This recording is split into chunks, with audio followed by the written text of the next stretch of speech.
ప్రైజ్లా ప్రభు అయిన యేసు నామములో అందరికీ వందనములు. ఈ దినం దేవుని వాక్యం నుంచి సంఖ్యాకాండం 14వ అధ్యాయము 12వ వచనం. నేను వారికి స్వాస్థ్యమియ్యక తెగులు చేత వారిని హతము చేసి ఈ జనం కంటే మహా బలము గల గొప్ప జనమును నీ వల్ల పుట్టించెదనని మోషేతో చెప్పగా. ప్రియమైన వాళ్ళారా, యేసుక్రీస్తు యొక్క రక్తంతో సంపాదించబడ్డ మనం, సంఘంలో ఉన్న మనం, దేవుని యొక్క అద్భుతమైన శక్తి మహత్ కార్యములు మనం ఎరగవలసిన వారు. ఇక్కడ చూస్తే మోషే దేవునితో ముఖాముఖిగా మాట్లాడే అనుభవంలో ఉన్నాడు. దేవుడు మోషేతో ఎందుకు మాట్లాడుతున్నాడంటే, మోషేలో ఉన్న పరిశుద్ధమైన జీవితం, లేకుంటే విధేయత గల జీవితం, లేకుంటే సాత్వికమైన జీవితం. దేవుడు మనతో కూడా మాట్లాడాలని అనుకుంటాడు, కానీ మనకు సమయం లేదు. ఎప్పుడైతే ఆయన పాదముల చెంత కూర్చొని నువ్వు మాట్లాడు అని అంటామో ఆయన మాట్లాడతాడు.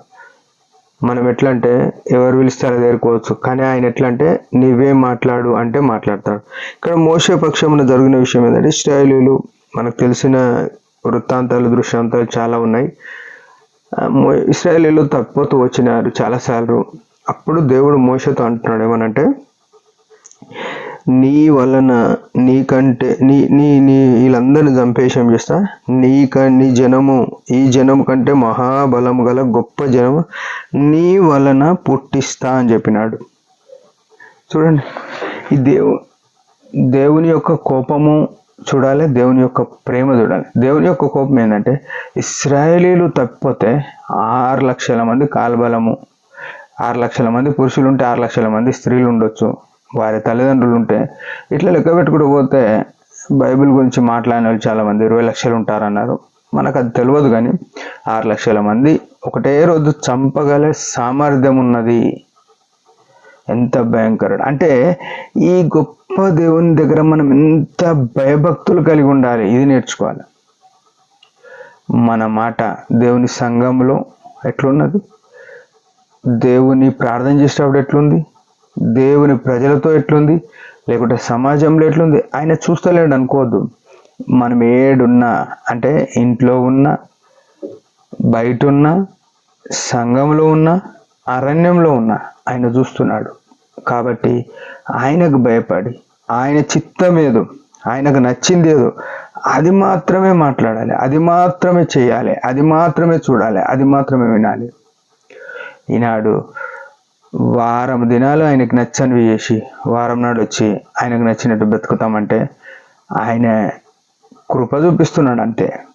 ఆయన ఒక్క మాటతో, లేకుంటే ఒక్క గాలితో, లేకుంటే ఒక్క చెయ్యితో ఇట్లా తుడిచేయగలుగుతాడు ఒకటే దినం. ఆయన బలం అటువంటిది, అది గుర్తుపెట్టుకోవాలి. రెండోది ఏమంటున్నాడంటే, మోషేకి చెప్తున్న మాట ఏంటంటే, ఇంతకంటే గొప్పది మహాబలము గల, ఇంతకంటే మహాబలము గల గొప్ప జనము నీ వలన పుట్టించదనని మోషేతో చెప్పగా. చూడండి ఎట్లా అంటున్నాడు అంటే, ఈ 6 లక్షల మంది కాల్బలం ఇక్కడ చనిపోతే ఒక్క మనిషిలో నుంచి మళ్ళీ 6 లక్షల మందిని పుట్టిస్తా అంటాడు. ఇది ఎట్లా సాధ్యమవుతుంది? కానీ మన దేవునికి సాధ్యము.